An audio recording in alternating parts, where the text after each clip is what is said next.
여론조사에 있어서 차기 대통령 영역의 야권주자 전멸에도 불구하고 대선에서 보수가 역전승한다면 에 대해서 말씀드리겠습니다. 조갑제닷컴과 연결된 김영삼 정권을 세우신 70대 운동권 할아버지들만 빼고는 모두 이런 데이터를 느낀다. 우파 아스팔트 인사길이 꽂히더라도 정작 그 인물의 일제시대 사회주의 마을에서 귀족들의 접신 들려서 꽂히는 그런 교주신앙화로 우파에서는 아무도 오를 수 없다는 것이다. 조선일보의 오늘자 기사인 이재명 22%, 이낙연 21%, 윤석열 3%. 차기 대통령 선호도 야권 전멸은 엄청난 분량의 투표층이 모름으로 남아있다는 것이다. 아마 그분들이 바라는 후보의 색깔은 민경욱 의원쯤인데 지금처럼 아스팔트와 연결된 수준이 아니라 전방위 후원을 받아서 폼이 나는 수준에 가까울 수 있다고 생각한다. 그러나 이제까지 봐온 한국 정치 현실에서 박근혜 탄핵에 이명박 사법 처리까지 하는데 그분들과 인맥이 없는 민경욱 의원이 후원받을 가능성은 사실 제로에 가깝다. 김영삼 정권의 실정, 김대중 정권의 실정은 박정희 신화로 커졌다. 그런데 이제 박정희 신화가 이상하다.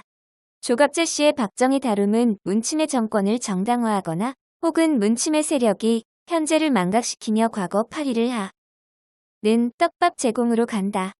조갑재 씨의 정말 못 말리는 기질은 영국의 명예혁명에 대해서 뭔가 계속 잘난 체를 하시고 싶으신데 대학가에서 디테일하게 나온 학술 논문은 한 개도 될 수 없다.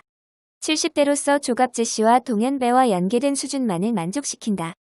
다수 국민들은 좌파는커녕 우파 사회에서도 의리자 소외가 될 수밖에 없다. 신종교 중심으로 사회주의 혁명파를 좌우 모두가 빨아대는 이때에 90년대의 20대들은 30년 전에 70대 할아버지들이 했던 슬로건을 잊지 않는다. 박정희 이전으로 가자. 박정희 이전에는 자유가 있었다. 모든 분야에서 차별당하는 영남 성향의 보수 유권자에겐 이런 슬로건이 가능하다. 조갑재 이전으로 가자. 조갑재, 박세일, 김정호 3인이 코드를 짠 김영삼. 문민정부 이전으로 가자.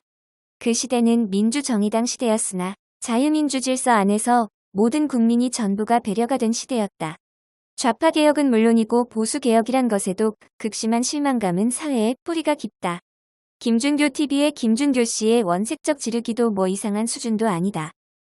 노무현 정권 지방자치제 이후로 지배 세력이 손장난을 했는데 아무도 전체 사회를 한눈에 못 보게 문화 조작을 한다. 정치 투쟁은 유튜버 코인파리의 감정장사에 국한시킨다. 김영삼 김대중 세력은 군사정권이 불법하게 멈춘 통일신앙이 있다고 주장했다.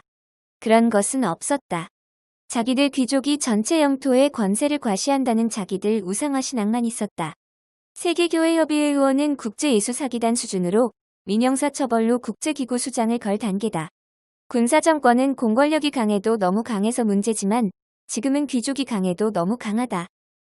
조국이 기사회생으로 살아남아서 입봉쇄 소송 건다.